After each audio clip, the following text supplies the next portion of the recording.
Vail sucks. But does it really? Is Vail any good? Does it suck? Is it overhyped? Where does it stack up compared to the other resorts? Because it is the monster, the big, the massive Vail Resorts.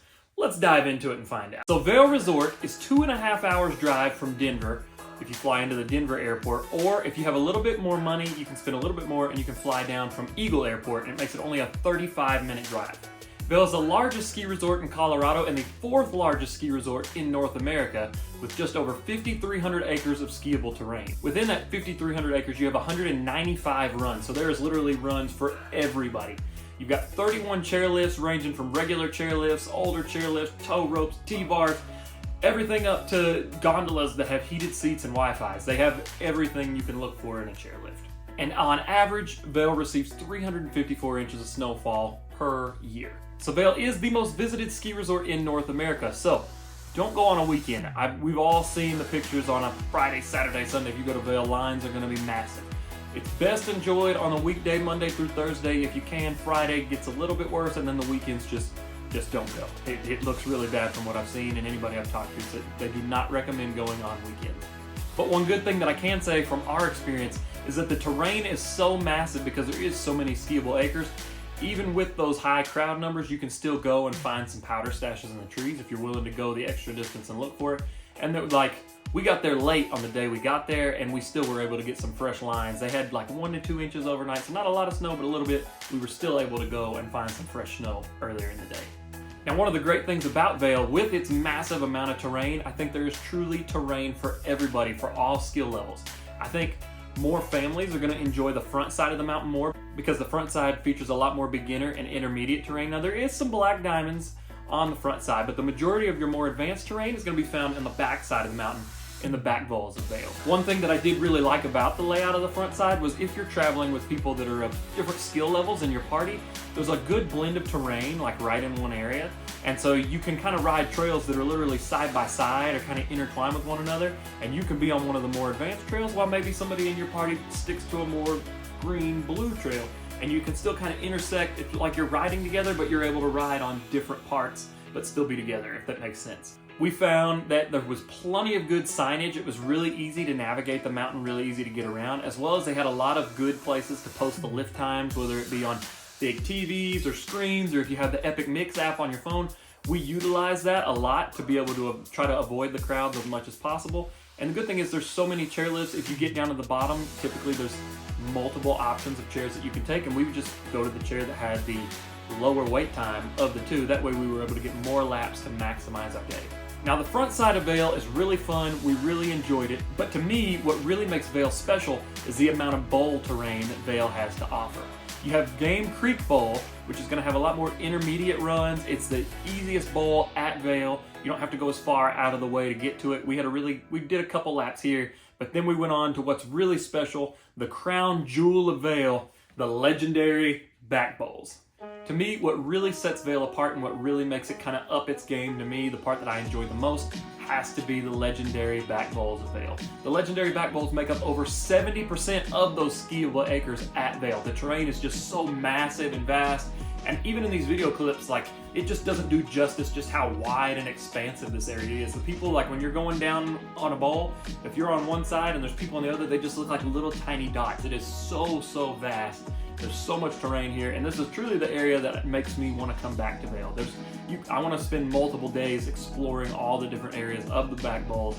The terrain looks absolutely insane. I had a blast getting to ride it, and I really enjoyed it. The back bowls are mainly black diamond and up runs. There are a couple blues sprinkled throughout, so definitely make sure, if you go to the back bowls, 1, make sure you're a more advanced, intermediate to advanced little rider. 2, definitely I don't recommend going into the back bowls if you're tired, because it's a pretty good ride to get down into the back bowls, as well as when you're trying to get back to the village. It can take you several laps to get back to where you need to go. So definitely don't come if you're worn out. Save it for the next day and wait till you have a set of fresh legs, because it can be quite the journey. And plus, like I said, the terrain's just so massive and vast. It's a leg burner going down for sure. Within the back bowl, I think there is terrain for everybody that is those more advanced riders, no matter what you're looking for. Tree runs, powder fields, steeps, cliff drops, it's all sprinkled throughout the back bowls. Definitely worth checking out. One of my favorite areas that I've ever gotten to ride on a snowboard ever. One thing to note though about the back bowls is they do close earlier than the rest of the mountain, so make sure you leave a little early. Plus, the lift line to get out of the back bowls can get pretty long, so don't wait till the last minute to try to get out, or you're gonna be stuck in a pretty long line. I'd go on and leave a little bit early just to try to avoid, it's a big crowd that all funnels into basically one lift, and that was the only long line we had to wait in for the day. I think we waited like 20 minutes, which isn't too bad, but compared to the rest of the lines we had the rest of the day, was a little bit of a longer wait. And I can definitely see how it could stack up and get even longer. After a day on the slopes, when you head down into the village, that is another great pinnacle of Vail. One of the other great things that really sets it apart is the village is massive. One of the biggest ski villages that I've been to. It's separated into 3 different sections. You have Lion's Head, Vail Village, Little Cascade. We spent literally our whole first day when we first got to Colorado to acclimate. We spent our whole first day just exploring all the different shops of Vail and wandering the village. And we still didn't see all the shops. We spent an entire day from dusk till dawn exploring the shops. Still didn't check all of them out. It's a massive, massive village. It's also, I think, something that makes it really great if everybody in your family doesn't ski like mine. My wife, she loves going on these trips. She loves traveling with me, but she doesn't ride. So I like to try to find a resort that has a big village like this. And that's one thing I can really appreciate. I think Vail is great for non-skiers as well because there's plenty to do, see. It's all within walking distance, and it even to go from village to village, it can be a further walk, but they have a free shuttle system that'll take you around the village if you don't want to walk. And if you are walking, the streets of Vail are heated, which helps keep the ice down, helps keep it from being slick. It also keeps you more comfortable so you're not, having to endure as much of those freezing cold Colorado temperatures that can happen. Now, just on that note, talking about the shops, I will say if you're a snowboarder like myself, the ski and snowboard shops of Vail definitely felt more largely catered to the skier. There was one really awesome board shop that we did find in Vail. You had the Burton shop, and then you had Buzz's Boards. Coolest snowboard shop, best one. Definitely if you're a snowboarder, check that out in Vail. Don't bother looking at all the other ones. They mainly just carry ski stuff, but Buzz's Boards, really awesome. The staff were super friendly. They had a great selection of different brands, everything. Really, really awesome shop. We actually spent like over an hour in there just wandering up and down the aisles and looking at things. Overall, I do think Vail is a great resort. I think it's excellent for families. It accommodates all skill levels, and there's literally runs for everybody there. Whatever you're looking for in the snowboard or ski world, you're gonna find it at Vail. It does, for me, live up to the hype and deliver. I will say it does come with a bit of a higher price tag, but I do have a video coming out soon that's gonna help give you one tip for eliminating some of that price point, and I'm gonna post it here as well as down below when it's done. I also do have a tips video for when traveling to Vail to help you be able to maximize your trip and your day just based off of our experience, some info I want to share with you, some things I wish I knew before we went, and again, I'll link that here and down below as well as once that is done. Vail is definitely a resort I plan to go back to. Like I said, I want to spend multiple days exploring the back bowl terrain because that's truly some of my favorite terrain I've ever been able to snowboard. The resort was wonderful. I won't go on a weekend, but on a weekday, I think you can really enjoy Vail.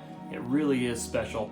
And overall, I'd say it's probably my 3rd favorite resort that I've been to. Put it on this list here and you can see how it stacks up against the other resorts. And make sure you subscribe to see how other resorts fall in where they stack up on this list. I'm ranking all my favorite snowboard resorts that I've been to from most to least favorite. So definitely follow along, see that journey, see how Vail continues to rank up as I continue to travel to more resorts around the world.